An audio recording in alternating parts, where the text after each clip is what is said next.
They say every small town has a place you're not supposed to go. In my town, that place was the old Ravencroft graveyard.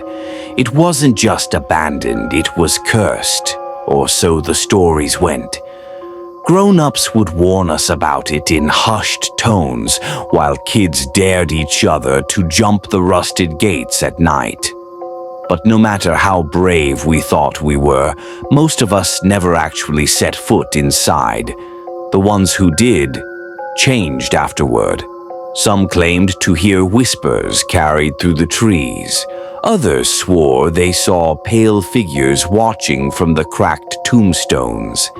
And a few, well, they never talked about what they saw at all. The Dare. When I was 19, I made the mistake of laughing at the legends. My friends and I were drinking around a fire one night when someone brought it up. "You know they buried people alive in there, right?" my buddy Mark said, his voice dripping with alcohol-fueled bravado. "That's ridiculous," I scoffed. "Those are just campfire stories." "If there really were ghosts, don't you think someone would have proof by now?" The group went quiet. Then someone smirked. "All right, big man. Why don't you go spend a night in there? Ravencroft graveyard." From sundown to sunrise, the circle erupted with laughter and shouts of encouragement. I should have walked away. I should have said no. But pride is a dangerous thing. "Fine," I said. "I'll do it." Entering the graveyard. The next evening, with nothing but a flashlight, a backpack, and a stubborn sense of defiance, I made my way to the gates of Ravencroft. The iron bars were twisted with rust, and the chain that once held them shut had long been broken.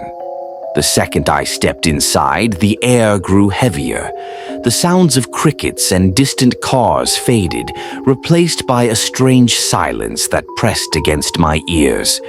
Gravestones leaned at odd angles, some cracked open like broken teeth. A large mausoleum loomed in the center, its stone door etched with names so worn they were barely legible. I set my flashlight down on a stump, sat on my sleeping bag, and tried to shake off the unease creeping into my chest. The first signs. At first, nothing happened. Hours passed in silence.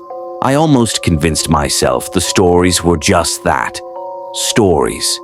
But around midnight, I noticed something odd. My flashlight, which had been shining steadily, flickered once. Then again. When I checked the batteries, they were still fresh. Then came the whisper. At first, it was faint, like wind rustling through leaves, but there was no breeze. The whisper grew sharper, more deliberate. It sounded like a woman's voice, but I couldn't make out the words. My stomach twisted. I grabbed my flashlight and swung it toward the sound. Nothing. Just tombstones and shadows. I told myself it was nerves, but deep down, I knew something was wrong. The legends come alive. They say the graveyard is cursed because of what happened in the 1800s. The town had been struck with a plague, and bodies piled up faster than they could bury them. Desperate, the townsfolk dug mass graves, often burying people who weren't truly dead. Some clawed at the earth until their fingernails ripped away.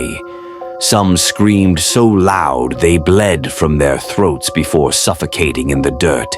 And some never stopped screaming. As I sat there, the whispers around me multiplied.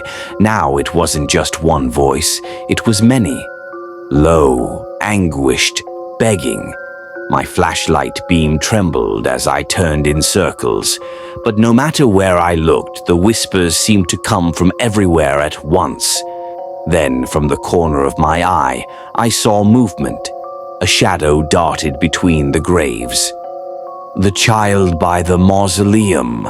I tried to steady my breathing, telling myself it was my imagination.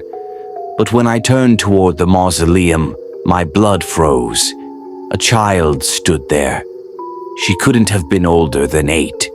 Her dress was white but filthy, shredded at the edges, and her hair hung in tangled strands across her face. She raised her hand slowly, pointing toward me, and then she spoke, clearer than all the other whispers. "Why did you leave me here?" Every muscle in my body locked. What? I stammered, though my voice barely made a sound. Her head tilted unnaturally to the side. "Don't leave me again." Before I could move, the mausoleum door groaned open behind her. A gust of freezing air swept through, carrying with it the smell of rot so strong it nearly made me gag. Inside the darkness of the tomb, something moved. Not just one thing, many things. The awakening figures began to crawl out of the earth around me. Pale hands reached from the soil, clutching at grass and stone. Shadows slithered between the tombstones, their faces twisted in agony. The whispers turned into screams, hundreds of voices, all wailing, all crying out for help.